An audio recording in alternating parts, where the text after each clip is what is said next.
I hope everyone's doing fine okay today after a championship weekend parade from your Texas Rangers. If you're Yes, listening, you're listening sir. to us and Ali, a sports podcast. Looks like we're going to try to get back into, I guess, back to the normal stuff, head back on Yeah, NFL. Like, I kind of forgot that NFL is a thing. I Basketball's kind of wish rolling. I. The Mavericks are rolling. Yeah, I kind of want to forget that the NFL is a thing right now. You still can. You still can. I think Rangers won the World Series is still pretty Hey, new, you see so the we can hat? keep You on see the that. hat? I see it. You I see see it. If that? you're You on see YouTube right that? now, as you should be watching us, you can see him wearing it, bro. You see me wearing my Luca tee, bro. I'm Okay, rocking Luca okay, right now. okay. The little LD. Oh man. Well, Yeah, man. What a so how was the weekend. weekend? Yeah, how was the weekend? I was with you Friday. It's pretty cool. That's a good point. Yeah. Nah. So I think we'll kind of get into it a little bit more. We'll kind of recap the Rangers parade when we get to the MLB, which there's not really a ton other than a little victory lap, but yeah, I know Friday all and I were at the parade, which was a good time. I had a lot of fun. Yeah, it was Um, fun. I loved it.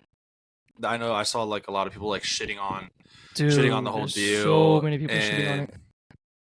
yeah, and even Emily was like, like why didn't they just wait a couple of days, like plan it a little bit? I was like, like that's kind of a good point. It's kind of a good point, Uh, but didn't matter. Then like at the end of the day, I had a good time, and it was still really cool to kind of be able to experience that, and especially to be at like just to say you're there. I mean, no, for yeah. like however you feel, right? But no, I hmm had fucking blast. But besides Yeah, that, do like you anything said, cool we'll Saturday, get anything into like it that? more into it when Yeah, we get to that baseball talk. Um, Saturday I woke up late as shit. I saw West Ham lose to Brentford.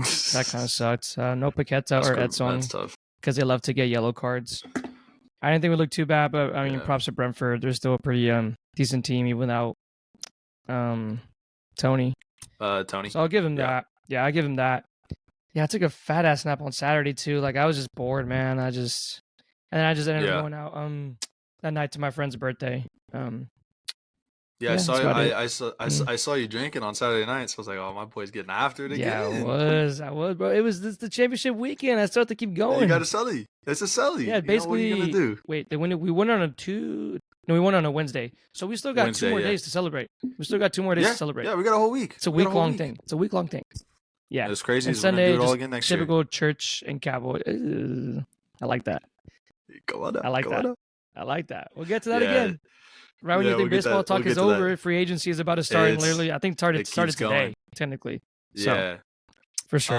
Yeah. I guess like me. What did I do on Saturday? Really not much. Just kind of hanging out. Yeah. Went to dinner with my parents and stuff like that, and then Sunday I pretty much did the same thing. Like morning, Mhm. like go to church, ran a couple errands, like watched the Cowboys game, and then like chilled and kind of got ready for a week. It was pretty boring, which kind of sucks, but for better or for worse, right? TCU football games are back this weekend, so we'll at least be drinking for that. Oh yeah. I guess Um, forgot that. oh, No, it's UT, so I guess yeah, it's pretty cool. You figure out a yeah, time that'd for be that? Yeah, cool. did they have a time for that? Yeah. We got a time. I'll text What you. time's it at? We'll figure it out. Oh, okay. Games at Forgot. 6:30. Games at 6:30. So I'll tell you. I'll text you about the tailgate stuff. Yeesh. Okay. But well, anyway, that's a little bit of the weekend recap from us. I know. Hopefully, you guys.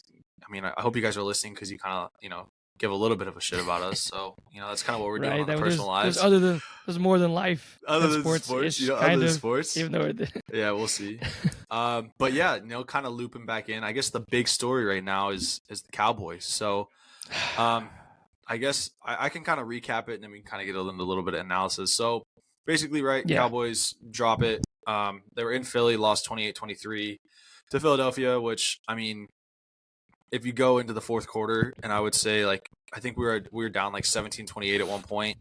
And if you would have said Mhm. like, hey, you get it to 23 and with 6 seconds to go or with 27 seconds to go, right, you have a chance, you're on the 6-yard line, like ready to score. Like I feel like, oh, like we win that game, no doubt.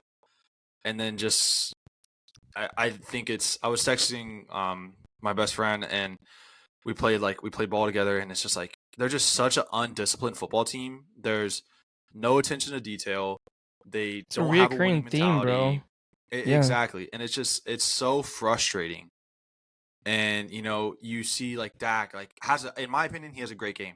In my opinion, he has a great Oh game. no, he I know does. like Definitely does. I Yeah. like I know that he steps out of bounds on a 2-point conversion, but like Schoonmaker, like if you really want to play like ifs and buts, like Schoonmaker probably should have scored on that touchdown.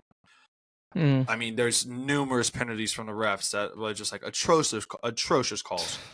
I mean, our offensive line is absolute dog shit. Like, it just, I don't think you blame Dak Prescott. But I guess the question that I want to ask you is, where do we go from here? I mean, 5-3, you get blown out by the 49ers in week 5.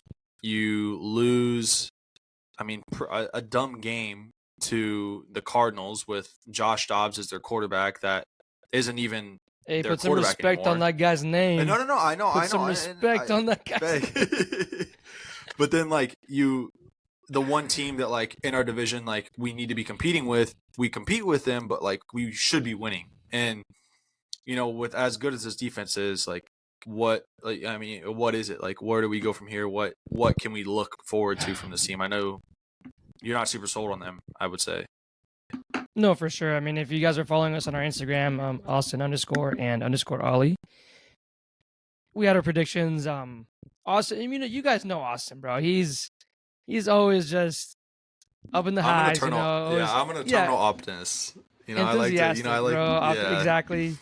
And I don't know about Debbie Downer, but I like to be like, yes, you are realistic, right? No, bro, you're Debbie Downer. My prediction was right. I mean, I had the Eagles winning. At some point, it looked like I was gonna be right. We only had 17 points. And if you look at it, we only scored 8 points in the second half. Yeah, I think that's right. Or 6. My bad, 6. Because we only scored that one touchdown. And then we didn't get like that PAT or exactly. So, I mean, I don't think we should panic about yet. I mean, we know that we can beat the below average teams, but I do think that Cardinals' loss is going to come and bite you in the ass. Think about it. Right now, you should be. I think so too. What are we now? 6-3. Yeah, we're 5-3, and we're the 6th seed. And we're 5-3, and we're the 6th seed in the NFC right now. So in the first round, that would be a matchup at San Francisco. The one team that I don't want to play in the NFC. That just has your damn number. Team. Yeah. Yeah, but you look at the rest of the schedule, the only guys you really have to worry about are you are going to have a stretch of Eagles, Bills, Dolphins. That's tough. Very tough. We talked about the Bills and Dolphins quite a bit when we had our predictions. Yeah. How many of those games are home? I know the Eagles will be at home.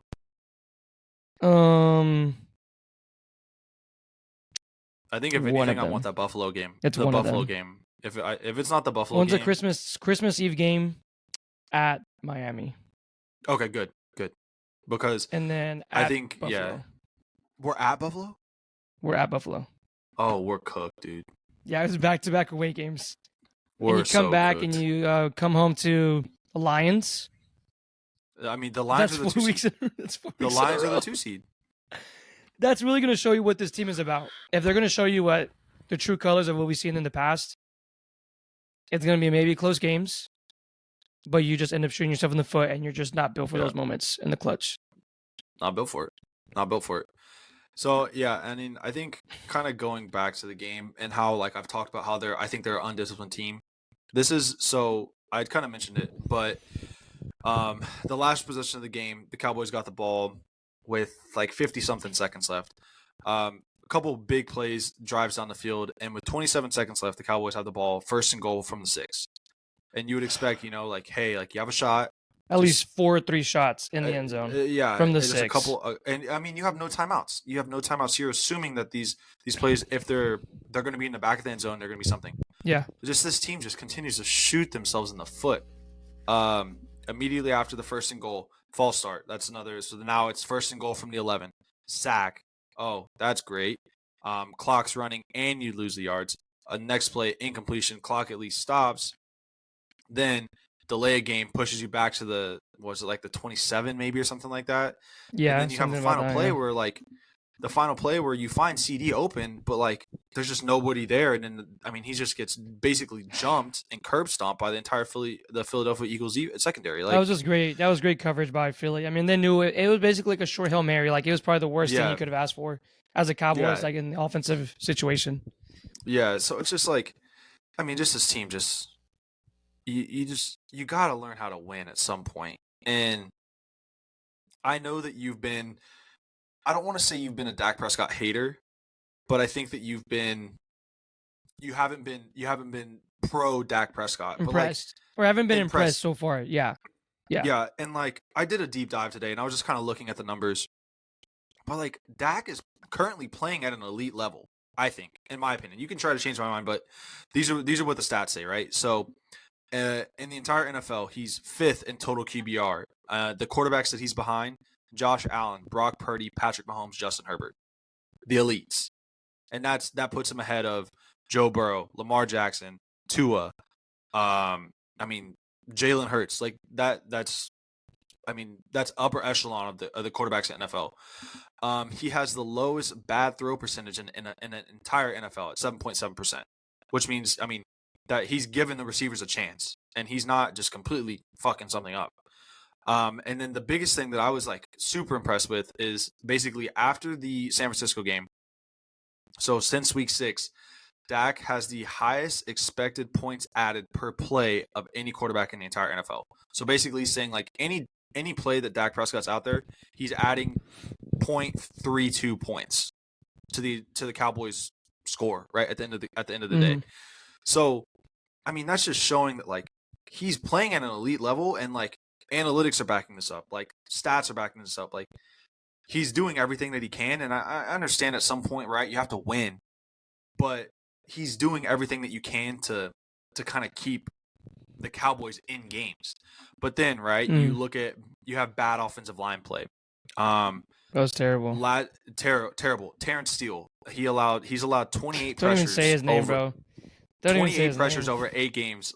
Yesterday against the Eagles, he allowed 12 pressures alone. I mean, like, what are you gonna do? And then we have no running game. Like, we let go Zeke, which is fine. Like, I agree that we needed to, but Tony Pollard, like, either they're not giving him the ball or the offensive line just can't block. Like, what do you think? Because I really was generally thinking that with Tony Pollard, I was like, I haven't seen that explosiveness from him. It's the first year of him being in the main back, but I don't think it's him. I don't want to blame it on him. If you're talking about how terrible this O-line is, I feel like it's got to be that. Yeah, and I think a lot of it just falls on the offensive line. Like even Zach Martin's not having a great year. Like Zach Martin's allowed 13 pressures, which I know is like passing, but still like he's not killing it by any means. But I also think that part of it is kind of due to the fact that I think we've kind of had a shuffling offensive line. Like at some point, Tyler Smith has been hurt. At some point, Tyron Smith has been hurt. Zach Martin was out for a little bit. They were all healthy this week. Yeah. Yeah, and I mean, so it's hard to get any sort of continuity, and then like for whatever reason, just like they're just not running the ball well. And I think that they're just it's hard to develop a run game when you don't like kind of force it to work. But then like at some point, right, you have to run a little more play action and then try to like get the defense to bite, and then but still like they're obviously not having the ball like issues throwing the ball. Like they can do that all day long. So it's just I think it's at some point it's just execution, it's attention to detail, and I think a lot of it is just like bad. I think a lot of it does stem from the trenches. It stems from bad offensive line play, which sucks because you're so used to. You've always been like, known thinking of like the Cowboys. Exactly. O-line is that's the thing. The Great Wall of Dallas. Sucks, Great Wall of Dallas. Or if everything sucks, but there's always one thing that's going to be there, and it's the O-line. And it's the offensive line. That's what it's been known for. And so I don't know, man, and I think that's tough. And I don't want to like completely say that Tony Pollard's having a bad year, but like he's also averaging like ain't nowhere near what he's averaged in the past. So I think that it's a combination of things. I think that the scheme is a little bit different on the offensive side. Like it was definitely from a run like play design. But so maybe he just like naturally just fits into better to what we were doing last year. I mean, that's possible.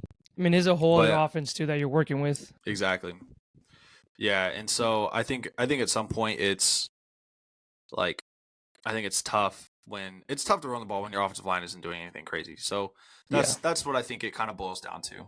And then so I did have one more thing from like an analytics standpoint that I was kind of surprised by that I wasn't really expecting. So there is this thing called team tiers, and it basically like kind of ranks and like puts all the teams in the NFL into tiers based on it's like an XY axis, right? Like gonna get a little like nerdy on you, but it's like an XY axis, and on one side you got nerdy this whole time. Don't worry, bro. Yeah.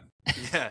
On one side, it's on the x-axis, it's like the offensive expected points added per play, and on the y-axis, it's the defensive expected points added per play, right? So you want to be in the top right, which is where like you have the highest, the highest, the highest, and the highest and the lowest, right? Because you want to take away points on defense. Well, the first tier is like kind of who you would expect of like the who's who of, you know, like what you expect for like Super Bowl contenders, right? So you got San Francisco, Baltimore, believe it or not, is up there, and then you have like a pretty close tie between Buffalo and Miami, which you kind of saw those were two good teams that had a really good game this weekend, or a couple weekends ago. But where I was pretty shocked was the Cowboys are pretty solidly a second tier team, and it's not by much. I mean, we're right like on the border of a tier 1, tier 2, just on the tier 2 side. And the two teams that are like, we're pretty much stacked on top of another team. Do you want to take a guess on what team that is? That wasn't the three you just mentioned? No, yeah, it's not any of the four that we just mentioned. So it's the Cowboys and the Cowboys and one AFC team are basically like dead similar, right on top of each other. I don't know. Kansas City, which like basically saying like per play basis, right? Like the Cowboys and Kansas City are as successful as each other. But I think the big difference is if Kansas City and the Cowboys were to play, Kansas City knows how to win a ball game. They know how to win a close game, right? Oh yeah, for sure. So yeah. And that's where that difference, that like analytics takes you so far and allows you to like, hey, like, okay, yeah, sure, you're a successful ball team when it comes to on a per play basis, but you have to know how to win, right? And then just to round it out, the last team in the second tier was Philadelphia, but like on a points added per play basis, we're a better team than them. So I thought it was interesting, and like I think like my engineering brain, right, like kind of goes into like enjoys the analytics. I think it's pretty neat. Yeah. But still, I think at the end of the day, right, like it's a indisciplined football team. Just the two crucial penalties on that last drive, just mental mistakes. I think it's tough to be excited about it, and it's tough to have like it's easy for you to be a Debbie Downer because, I mean, what? I've been through it, bro. I've seen it way too many times. And so exactly, and it's like, and the bad thing is like I'm getting to that point too, where like it's every single week I'm like, all right, here we go, we're gonna get back on track, we're gonna be fine. But like, just this team is just so like Dr. Jekyll, Mr. Hyde. Just like one time they're like just world beaters, and then next week they just look like frauds. They just look ridiculous. So you got the guys. Like it's not that you got the guys. Yeah. So I don't know, man. But that's all I have for the Cowboys / NFL. Do you got anything else before we move on? Yeah, I'll briefly talk my point of view on the game. So obviously, I mean, the obvious was the refs just being absolutely just terrible. Yep. You got the illegal hands to the face on, was it Gallup or was it Tolbert, that they pick up the flag. That just already pisses you off. You also have Dak in that final drive where he gets speared in the head when he's already down. I don't know if you remember that. Something like that should have been called too. But we could have complained all night long, whatever. I mean, obviously we did. But you could have put all that shit away with that final drive. Yep. Like you said, you throw that ball deep. Michael Gallup tries his best to get a PI, and it works. You get a big chunk play with that. And then, I forget what happens now. I think CD gets a big catch, right? Yeah. After that. Yeah, CD, that's how we get into got a big catch on the sideline. Yeah, exactly. And then you get to the 6, and I'm just like, guys, like we had the ball with 50-something seconds in our own, like, 15, 12, right? Around that area. I'm like, you could put this game to bed, and this can be one of the Dak's, like, legendary, like, you're going to go back and watch this game and be like, look what Dak Prescott did. Yep. And I'm not, like you said, I kind of just got off the Dak train because I got tired of taking all the bullets for him. But I think I just was able to recognize that he can be like there's like average, below average, and then like great quarterbacks in the league. Yep. And I think I put him in. I mean, he has had good performances, but I think he's in the. I mean, obviously, this last performance is amazing. I was proud of him. 300 yards, 3 tutties, and he only had so and so incompletions, like maybe like 5 or 6. Yeah. But then you look at the ones I incomplete. I hate to be like nitpicky, but the Dalton or I was gonna say Dalton Schultz. The Ferguson play that you throw the ball to Jalen Tolbert on a 4th down. Yeah, that doesn't make any sense to me. That's hard to defend. I mean, they show so the hard play. To defend that. Yeah, you show the play with CD, and like I said, I hate doing that, but we're talking about the game. There's a reason we're behind the screen and we're not fucking playing. That's all I'm saying. No, 100%, right? That's what we 100%. Do. Exactly. So they show the play. CD runs. I mean, he runs a really pretty deep route, which I'm kind of surprised. I guess they went with like, all right, if CD's open for the big play, we have it, instead of him running just a play to get the first down. So they have him covered. But then you see Ferguson beat his guy so quick off the line. And he's inside, like he's made that play so many times. And I don't know why he just, I don't know what he was thinking, what he thought. And then went to Jalen Tolbert, and that pissed me off. But then, like I said, you could have put, you could put all those things away with those play calls, all the flags, and you're at their 6 with 27 seconds. And you somehow end up all the way at the 23-yard line or whatever it was. Yeah. So that was the bad thing is, it is, and I don't think you can really. I think you definitely have a shout for the Jalen Tolbert one, but like I don't think you can really get mad. Maybe the delay of game, but I mean like the false start, like that's not on him. The sack's not on him. Like no, I'm not saying on him. I'm just saying in general, like not him. Yeah, just in general. And that's why I think they're an indisciplined team. They're not disciplined. I think that's what it is. It's been a reoccurring thing. I'm pretty sure there's numbers. Yeah, I'm pretty sure there's numbers with. I don't know if it's since Mike McCarthy, but I think since Mike McCarthy, we've been having all these penalty issues. And it's like the most penalized penalties. Team. It's penalties, but it's all what pisses you off even more is the pre-snap penalties. Yep. That's what pisses you off. Yep. The other ones you can like. I mean, we can talk about Brandon Aubrey. Sadly, gets that kick, and you give really good field position because he kicks out of bounds. And there's other one that's a touchback, and one of your bum ass practice players there in special teams gets a face mask on a touchback. And adds another whatever yardage to that. Yeah, 15. So there was a lot of things. Yeah, a lot of things. But I'm not blaming Dak at all. That's what I'm saying. I mean, deep down in my heart, that's my guy. Yeah, deep down, that's my guy. And like you said, you put the numbers. He's been playing respectfully some good ass ball. He's cooking. I mean, CD Lamb too, 190 yards. Yes, CD has been disgusting this year. I had like 2 weeks ago. One of my friends was like, "Do you really think that CD's a wide receiver 1?" I'm like, yes. Yeah. And I was I saw him today at the gym. I was like, "What do you think about my wide receiver 1 now, huh?" Yeah, CD a number 1 receiver now. Yeah, exactly. And it's like that's not the first time he's done that this season, where he's just like taking over a game either. So I think there's only 3 guys in the NFL that have 10 or more catches in a game in like 3 weeks I forgot what it was. It was some other stat. There's only 3 guys. It was like him, Adam Thielen, and Jamar Chase. Yeah, that makes sense. That makes sense, and that's just upper echelon. Well, that's the rants, I guess, from both of us for the Cowboys. And I know you had one more thing you want to talk about. What is NFL? The receiving leaders. Was it the thing I sent you? Yeah. Oh yeah, let's guess who the receiving leaders were for the NFL this week. You will be so surprised. At number 1, your wide receiver 1, obviously, 191 yards. Disgusting. Second guy, do you remember this guy? Yeah. He blew you a game last year against Jacksonville. Ball hit his chest. You know, it was a pick 6 right to the crib. Yeah, it was. Yeah, in overtime. Yeah, in overtime, and then that adds another pick to Dak Prescott. Noah Brown, 153 yards. Slight crazy for the Texans. In Houston. Yeah, in Houston. You remember that one guy that Jerry Jones traded for a bag of chips? One of your wide receivers? Yeah, in a washing machine. And you wanted to pay Michael Gallup instead? Yeah, Amari Cooper for the Browns, 139 yards. Don't even get me started on Michael Gallup, dude. Don't even get me started on Michael Gallup. And this one I'm okay with. I mean, it's I was okay with him walking away because he pissed me off on his last game as a Cowboy. It was a tight end. He didn't know when to get out of bounds, or when he did, he just didn't know the rules, and he just stopped trying. Dalton Schultz, 130 yards. Top 4 in receiving yards, all Cowboys or former Cowboys.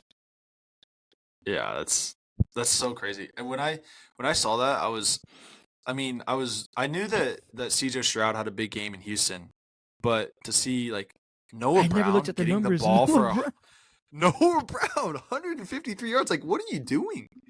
And the bad thing was I like was just Noah thinking it was Brown like Nico Collins and Tank Dell. yeah. And like, cause I saw on fantasy, like I had Tank Dell on my bench. So like I saw that he had a ton of yards or a ton of points. So I was like, oh, he must have had a big day. And like all Noah Brown did with the Cowboys was like he was up until really last season, he was a blocking receiver. Like they kind of used him as a tight end. And then to see him like he had 6 catches for 153 yards this week. 6 and a touchdown catches with a 75-yard completion, which is like unreal to me. So that's somebody that you would never really expect. Yeah, but I just want to give props to CJ Stroud. He's a dog. He's a ball. He's a baller, I thought he was bro. way better than Bryce Young in general. Like before, I just thought he was the guy, and then he's just been proving it. He's awesome. You and Bryce Young are the same height, bro. Is he actually that tall? Like, are you serious? No, Bryce Young is like 5'10". He's actually 5. I swear to you, I'm not Bryce 5'10". Young is I wish tiny. I was 5'10". Fuck you. I mean, I was being a little dramatic, but I was about to say, I was like, wait, are me and Bryce Young really the same height? I'd love to be Bryce Young's height. I would love that in a heartbeat. Yeah, he's 5'10". I think 5'10" is a stretch, though. He's so little. Wow. Is that with cleats on? Yeah, probably is. But okay, I think I could be 5'10" anyway, with cleats on. I wish I can't, but that's neither here nor there. But yeah, man, that's the NFL. I think you got any final thoughts, anything like that, or is that's kind of wraps it up, huh? I still think the Eagles are fraud. I mean, we've talked about it. I think so too. Week in, week out. But the thing is, like you've been talking about, you can go back to the numbers, you can do whatever, but they can win games. Yeah, they're not win games. They've been able to show that they can win those close games. There's no coach in the NFL that I want to shut up more than Nick Sirianni. Nick Sirianni! His face. I hate that guy so much. His face, bro. I hate him so much. And it's like kind of sad because I don't know the guy, but like still, like just something about him. He's so cringy. I could give 2 shits about him. I could give 2 shits about him. And the thing is, he just fits Philly. What pisses me off, he fits Philly. Like that's his he just fits it. Like that's his team. Like he just fuck. I just hate it. And the brotherly show just keeps on working. So, but yeah, let's move on. Yeah. Fuck that. I don't even want to talk. Let's move on. Fuck that. Well, so, let's get to some good news. How about that? Let's move on a little Ollie and outfield. Let's bring it back. Oh, a little Rangers talk. I don't know how long we'll be talking baseball for, but until some big trade happens or Ohtani comes to the Rangers. We'll talk a little bit quick about the parade. Austin and Ollie were on site. If you guys follow us on the social medias, like we said, TikTok, Austin and Ollie, we put some clips there. Instagram, put some clips there. And it was tough for me and Austin to get together. We tried really hard, guys. Oh my god! I don't think you guys understand what we went through to try to get together at this parade. No, I literally A+ effort. We parked on 2 opposite sides of the stadium, 2 opposite ends, and then Ollie was dragging a massive cooler with like a bunch of beer in it, and you walked like a mile and a half. Me, on the other hand, I was in the wrong side, and with the parade, which makes sense, right? They block off all the roads, so you can't cross. Well, I had to walk all the way around the old stadium, all the way around the new stadium. Man, I walked for probably an hour straight, just around people and things, and like getting cut off, all to finally like show up. But we were determined. There was one point where the vibes were low. I said, "Hey, man, I'm just not gonna make it. Like, I'm not gonna see you. Like, it is what it is. Like, I'll catch you in a bit." I wouldn't have been mad. I was like, it's gonna be impossible almost, or like you can get here if you want. You're gonna have to walk a shit ton though. Is what I'm telling you right now. Yeah. And I did. So props to you, man. That's crazy. I'm glad I did because we had a good time. Had a couple beers. It was a great time. It was a good time. Couple brewskis. So, yeah, it was fun. We got some content, and so yeah, it was cool. But I guess I'll talk a little bit how pretty much I want to talk about how like people were shitting on it for it, like obviously especially Astro fans. I'll give them one though. I really don't think the truck per person was a good idea. Yeah, that's probably fair. That's not what I was envisioning. I thought it was gonna be like a big ass like double decker. Yeah, and then the Yeah. buses like took like 5 minutes in between, which like that sucks. Like you're sitting there like, oh, blah blah blah, and then okay, Yeah, and I we heard it get was bored. super quick too. I mean, because obviously, like we didn't get to see it because we stayed at Texas Live. We rather set up on the ceremony side, so like everyone just started crowding us at the very Yeah, end. Like we had a which I great think was a spot. good move. I think it was a good move. Yeah, that's what I thought personally. Like, I was like, I could give like I'm kind of glad because if I would have sat there, I'm gonna be honest. If I would have sat there Yeah, with a good spot, and then I see individual trucks driving by yeah, with I'd their been names pissed. on it, like if we don't know who they are, because I guess that's how bandwagon we are, like just Ranger fans in general. They had signs of who was who. Yeah, it's understand. I Yeah, was so like- but I give him that. Like, I mean, obviously, people. I mean, Houston's gonna shit on us for anything, but I could give two shits. Like, you're watching our parade. hey, Okay, they're in Cancun, baby. suck on that. They're in Cancun. Suck on that. Yeah, I didn't know there was service over there. Shit, it's pretty good Wi-Fi. All right, let's get to some other good stuff. There's some Gold Glovers announced during the Cowboy game is going on. I'm just sitting there and I get the notifications. Oh, hey, look, Gold Glove, Gold Glove, Gold Glove. Texas Rangers got 3 Gold Glovers. Catcher Jonah Heim, first baseman Nathaniel Lowe, my guy. Props to him. Yeah, He worked a lot defensively on his game this year. yeah, He was one of the worst defenders last year for first base. yeah. And I thought He was an he absolute was great. dog this year. He was absolutely great this year. And then, of course, El Bombia, Dolis Garcia, add The some more fucking cannon, silverware. bro. The cannon. Yeah. Yeah. I'm surprised Simeon didn't get one. Yeah, yeah. I think That one I think really threw me Semi is a shout that he probably should have had it. Which and like, I think Josh Young. We have a future Gold Glove third baseman Ooh, too. Josh Young, dude. I think like if he doesn't get hurt at the end of the season, I mean, not only is he Oh, probably in the that's running his. for I Gold think Glove, it's his. Has to be. and then Mm. also he's in the Rookie running of the for year, maybe. He probably wins Rookie of the Year. He probably wins Rookie of the And the Year. thing is, with how we like don't know. I mean, he missed how many? Was it 6 or 5? it was like 6 weeks. Yeah, I mean he pretty much We can't predict lost. how good or how bad he would have been. But you're right. Yeah, but I mean He at the definitely was time up he was there. leading. He was the All-Star starter at third base. And then Yeah. at the time, he was probably him and I think Gunnar Henderson were the ones that were leading Yeah. leading the AL Rookie of the Year. So I I think like, Gunnar Henderson's gonna run away with it. yeah, I think at this point Gunnar Henderson got it, but I mean still like I think it's crazy. But and I thought it was pretty interesting that this was the first time in Rangers history. This is what the PR said. Or Rangers PR said that this is the first time in Texas Rangers history that there are 3 Gold Glove winners in a single season, which is pretty cool. Yeah, and I think you had like guys like Kinsler, Elvis Andrews, Michael Young, Agent Yeah. Beltre, all play around at the same Yeah. time. Yeah. Oh yeah, so I mean, props to them. I'm glad that we finally get some recognition. Obviously, you win the World Series, you get a bunch of that.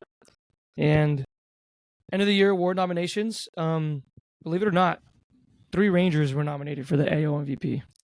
Yeah, that's facts. If you guys don't know Corey it yet, Seager, yeah. Marcus Semien, and Shohei Ohtani, the GOAT, will be a Ranger. Yeah, future Ranger. Will be a Ranger. I'm kind of surprised with Semien. I'm not gonna hold you. Yeah. I didn't think he was top 3, but I'd take that. Yeah, and I think that you can like the analytics people, because I know analytics people right are so big in baseball.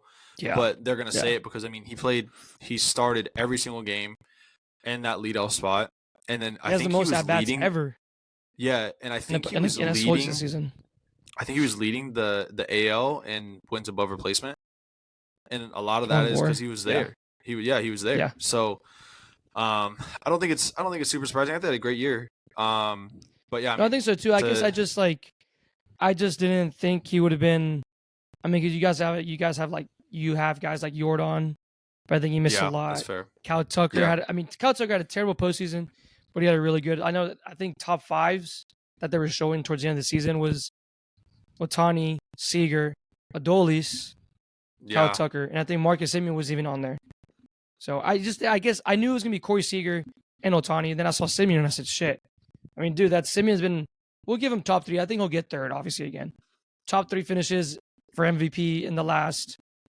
He got it twice in the last 4 years because when we signed him, he had just coming off second MVP, second place or third place for Toronto. Yeah. So that's massive. Having the captain, what they call him, and just having all that is just amazing to have on your team. A guy that just wants to keep playing. And I think that's 100%. And then I think he's just a professional, and I think that like I think guys like Josh Young and Evan Carter said like how big of an importance that guys like Corey Seager and Marcus Semien had on the entire clubhouse, especially with the young guys, because they're professionals. I mean, they've been there on the biggest stage, right? Like Corey Seager had already have a World Series MVP under his belt.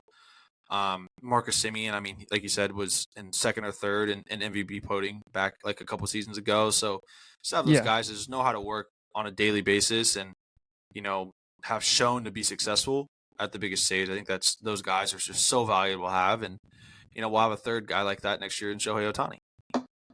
Eesh. I wonder who's going to talk to him, but I think you just have the best and right guys to show these like the young guys on what to do. Absolutely. With Corey Seager and Marcus Semien. Like in the clubhouse, I've heard like all about good things, or everything, just good things about how everyone they just love it. Like everyone was being selfless. You saw that a lot this year with like people getting moved around the lineup or whatever Bochy was doing. Moving Martin Perez into a bullpen role, and then Heaney, and then Dunny moving back and forth, like all of that. So again, and I think before we on the baseball talk, Yeah, and I think like during the World Series, one of the commentators had mentioned that to Bochy that like nobody wanted to talk about themselves, and like everybody was just like, "Oh, the guys."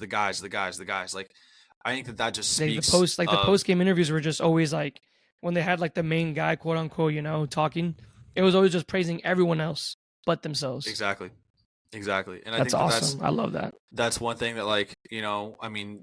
We'll get into it, but like the Rangers are in talk, like not in talks, but like they're favorites to land a lot of these like big name free agents now because they obviously just won a World Series. Like, I don't want to lose that because I think that was so key to our success throughout the season. And like trading for a guy like Austin Hedges, that I mean, couldn't bat to save his life. Couldn't bat to save his life, but like vital role. He was such a vibes guy and like such a guy in the clubhouse that like you needed to like.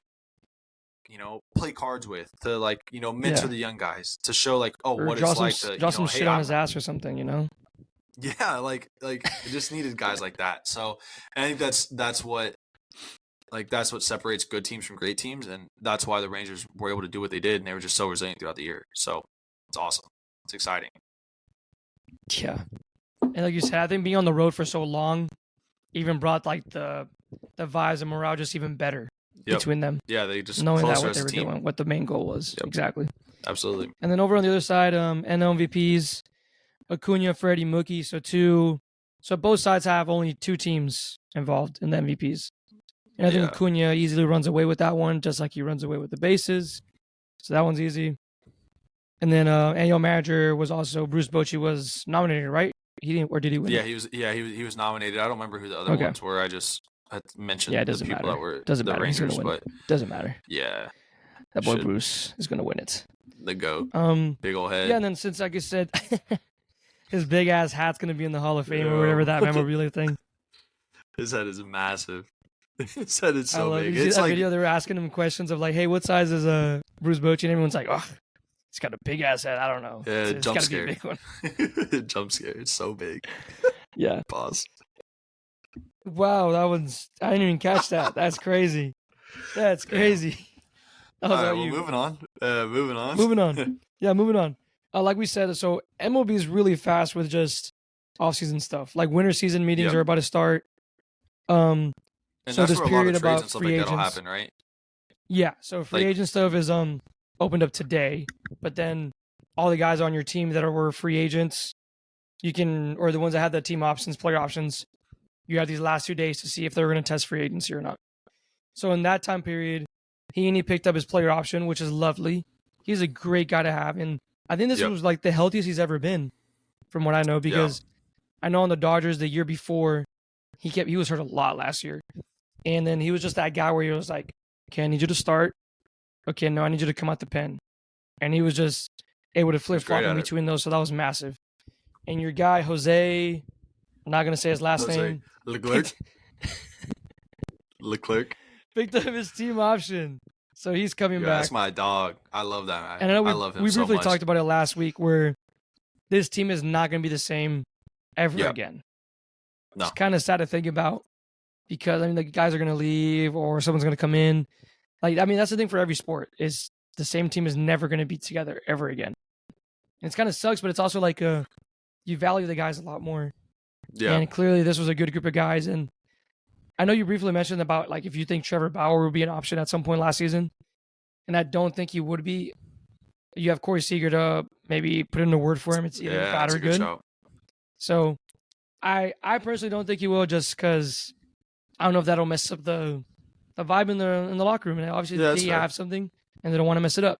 So that's gonna be I think key vital role with free agency. If someone's gonna fit on the team, almost like a job interview. Some bosses interview to be like, oh, I kind of want to see if you fit in with the people that you work with, because think about it, you're gonna be with them all the time. So I mean, it's a big thing that I think a lot of people just don't even think about. Yeah.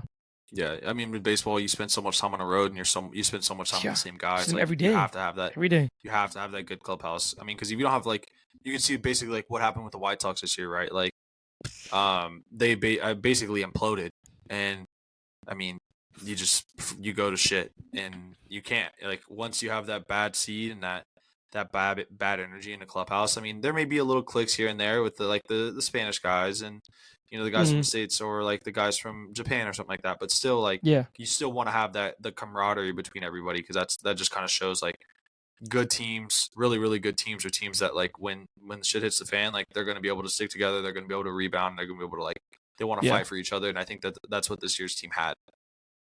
And it's so easy to say it, just as in, I mean, you won the World Series.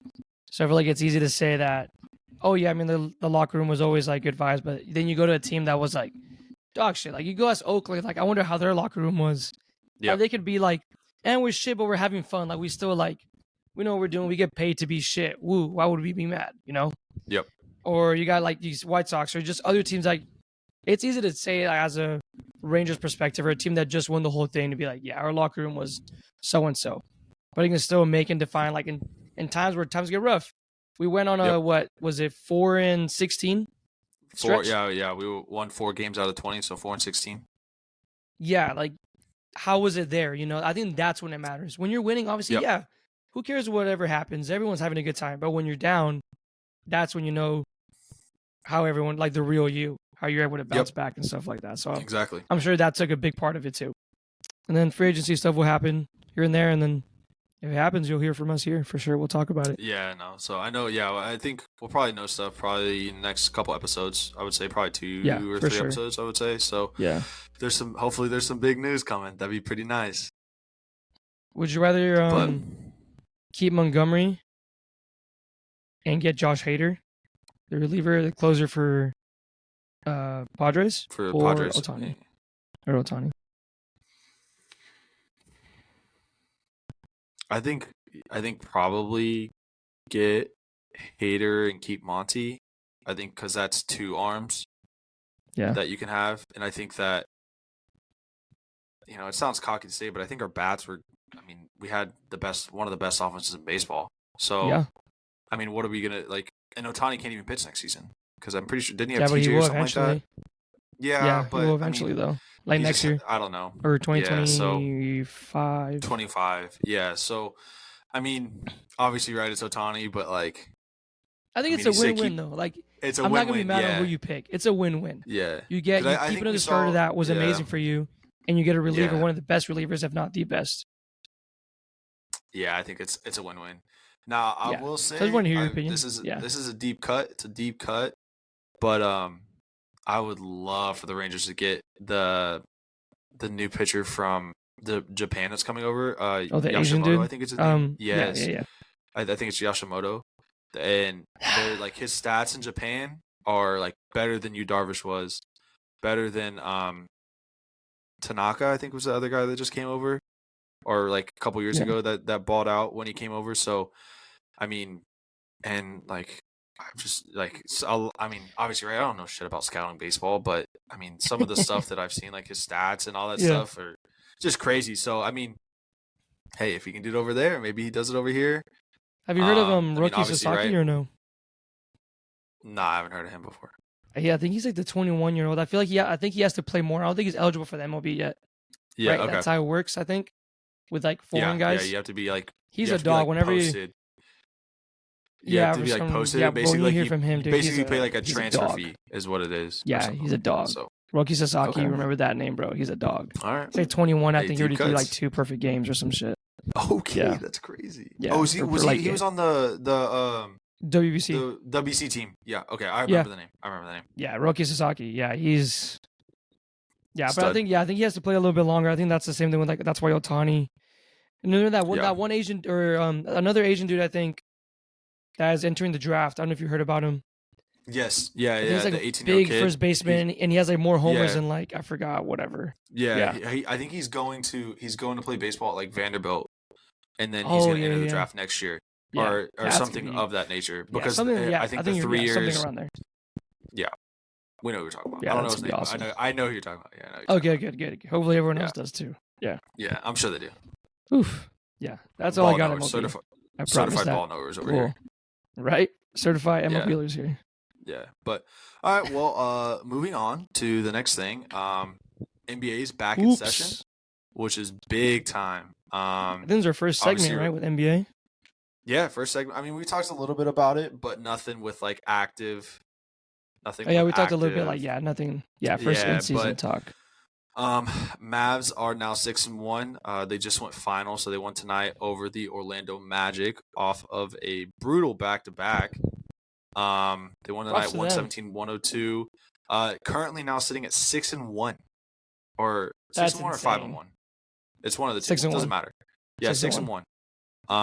Which I think is tied for first in the West. Which I mean, super early, right? 7 games into the season, but I think that they've been playing really good ball, and the only game that they lost was a tough game in Denver to the Nuggets. But yeah, where's the Denver? Yeah, it's what do you expect, right? I mean, not what do you expect? Like you hope to win those games, but it's early on, and I think that like even like Kyrie hasn't played much, and he isn't like scoring a ton, but like I think that as a team they've played really good ball, and it's exciting to see. Like hopefully they kind of start picking it up, and I think maybe we have a pretty good team on the hands as long as everybody stays healthy.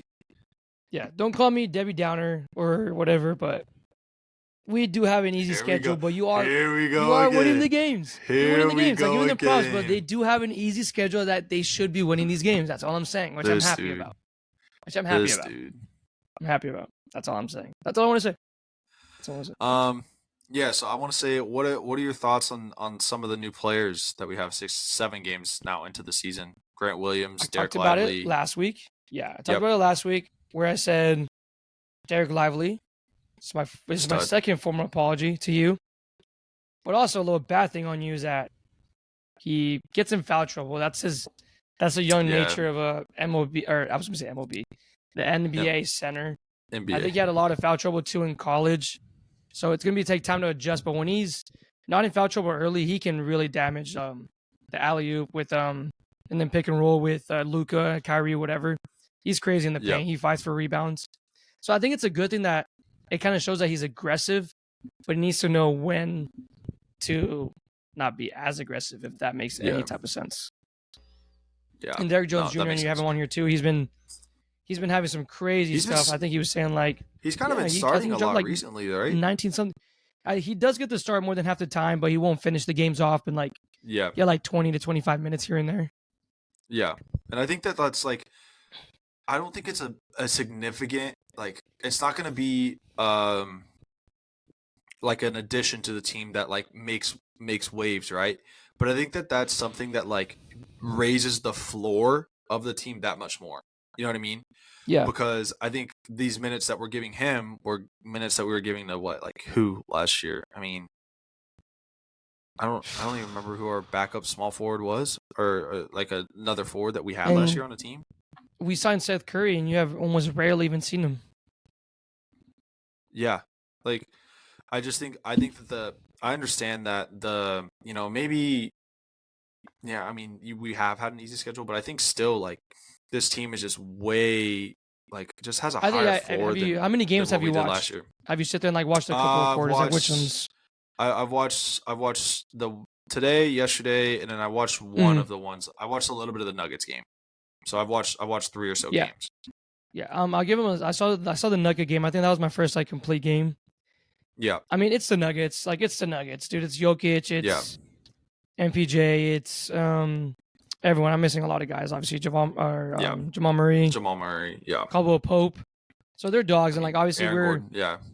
Aaron Gordon. One of their weakest points is just if you look at all the points that most are giving up are all around the paint. It's gonna be still a reoccurring problem that we're still trying to fix. But I mean, you were still somewhat in that game against the Nuggets when it looks like you were out of it. Kyrie, Luka, and Hardaway's been having a pretty good year. I think silently has been absolutely hooping. It's been. I think you mentioned it to me. Yeah. Like you were like, bro, why is he averaging so and so? He has and I no was business. He has no I was business. like, He's the second what? leading When scorer you told me that- the third leading scorer on the team. Third leading scorer. When he gets hot, man. I mean, today he was tied for most points with Luka. Yeah. 19 points. Both of them.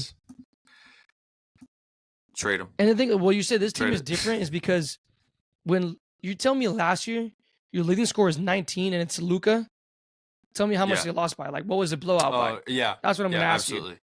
Absolutely. If you just look at the box score, like that's insane. Yeah. And Kyrie only dropped 10 points today. And we haven't even talked about him, Grant Williams. Like, he's I think quietly he's been averaging crazy. Has he been always been that good of a 3-point shooter? 15 and 5. I'll pull it up really quick, but like he I think he's been all right, like 3-point shooter, but he's been looking. Yeah, I think that's what we mostly picked him up for was the defense. Yeah, and he's been showing you. Last year, his career average is 45.5% from the field, almost 39% from three.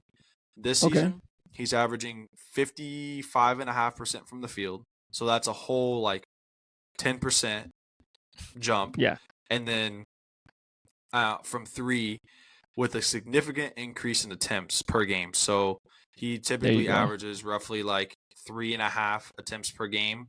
This season he's averaging or just a career. Yeah, career 3.5 or so attempps per game. Yeah. This season he's averaging almost 7 a game, and he's shooting 56% from three.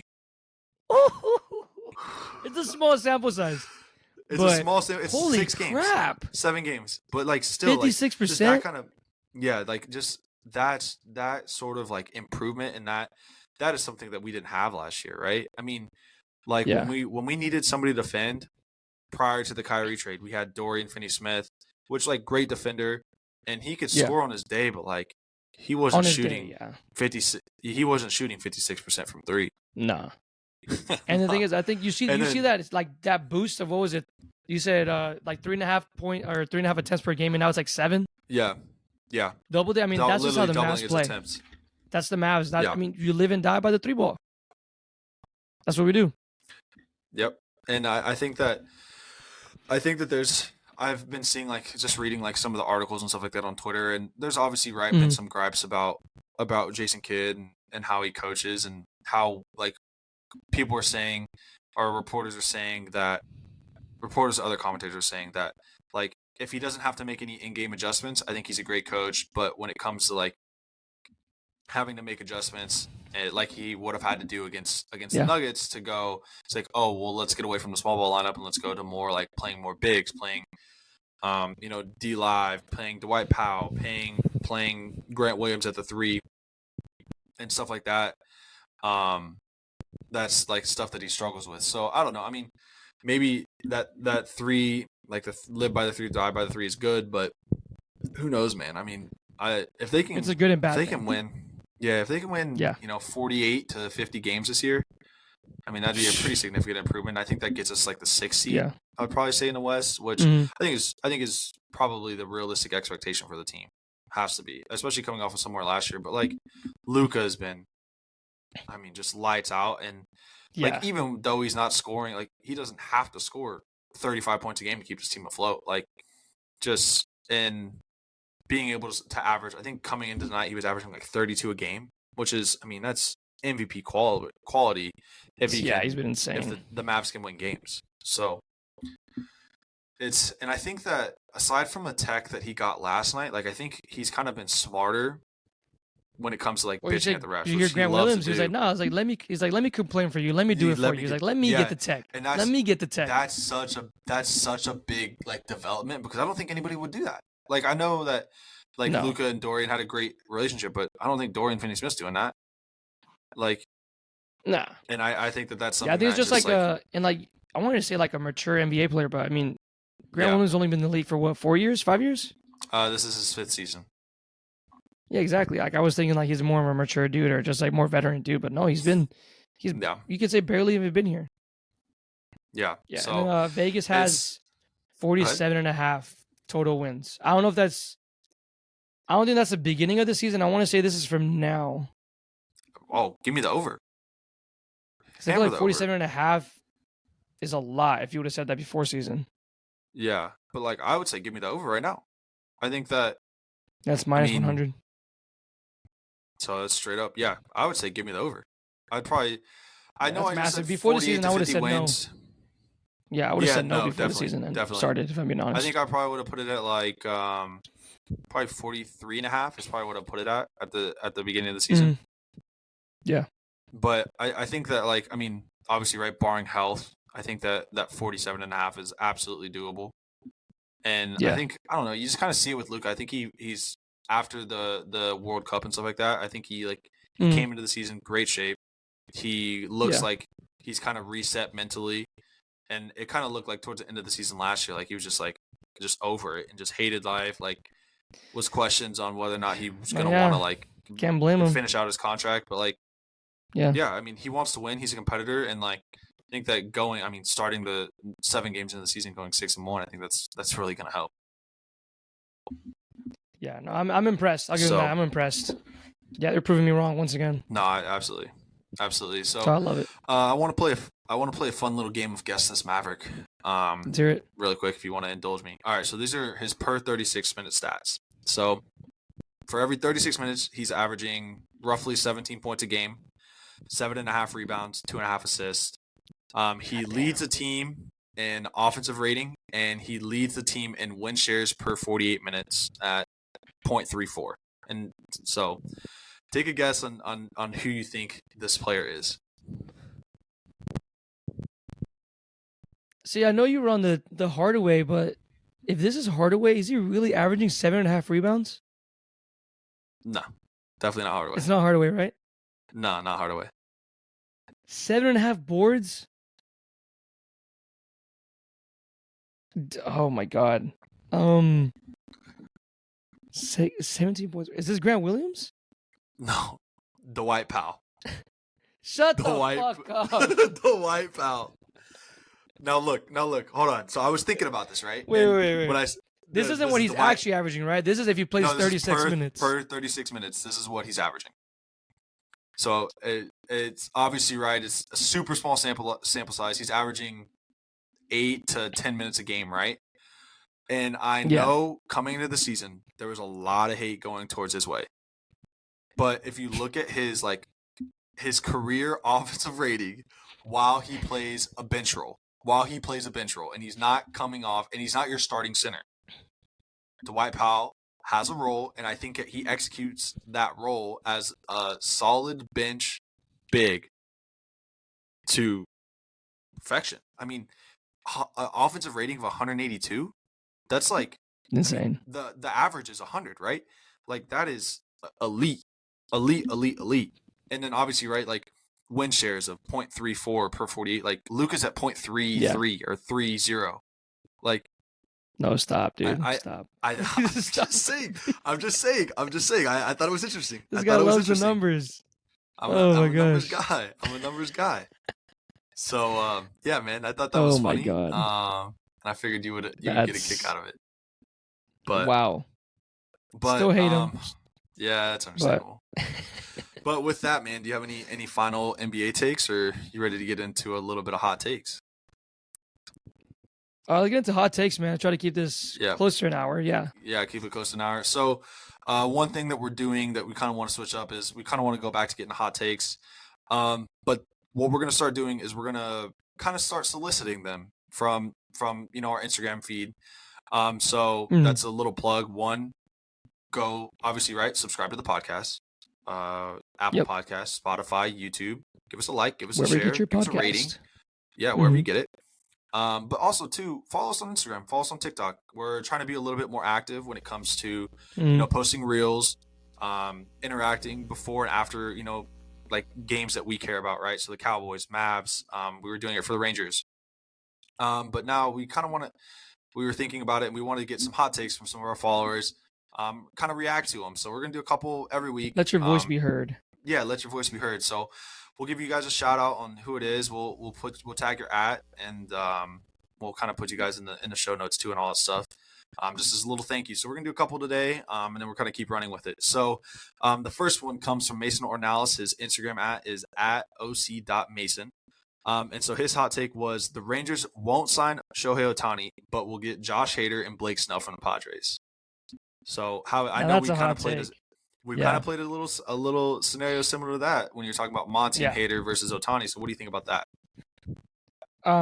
That's definitely a hot take just because of the Blake Snell is really throwing me off. I think he is going to be a free agent this year, if I'm not mistaken. I think so too. Yeah, I think so too.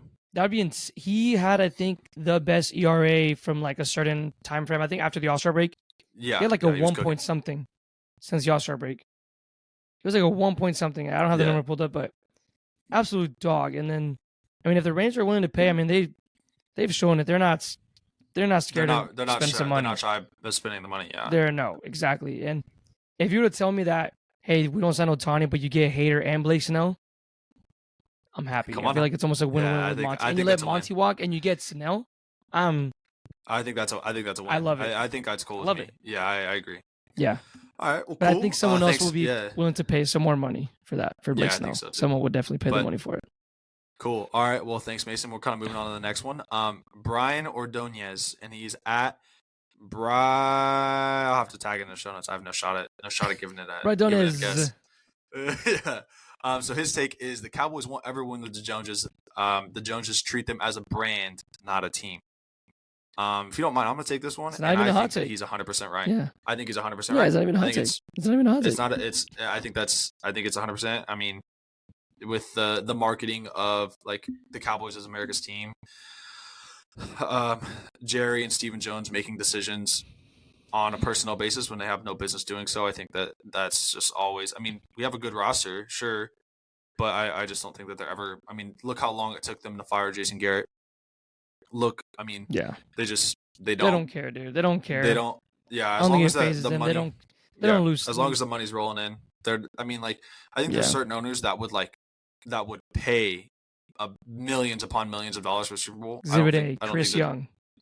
Yeah, I don't think the Rangers or the Cowboys would do so.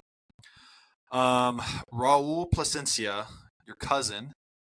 Shout out to the boy. My cousin. He was at the parade with us. Yeah. He was. He said next year's Rangers team could be one of the greatest world champs in history, similar to the 96 Bulls.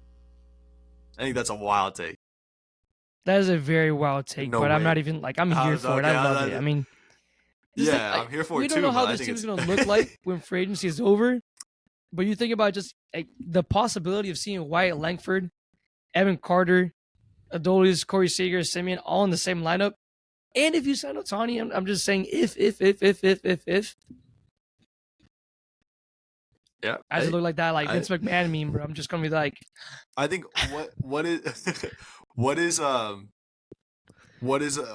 that greatest of all time? Look, I mean, is that 120 wins, 115 wins? Golly. Like what is that? I don't even know. Like baseball terms, what is that?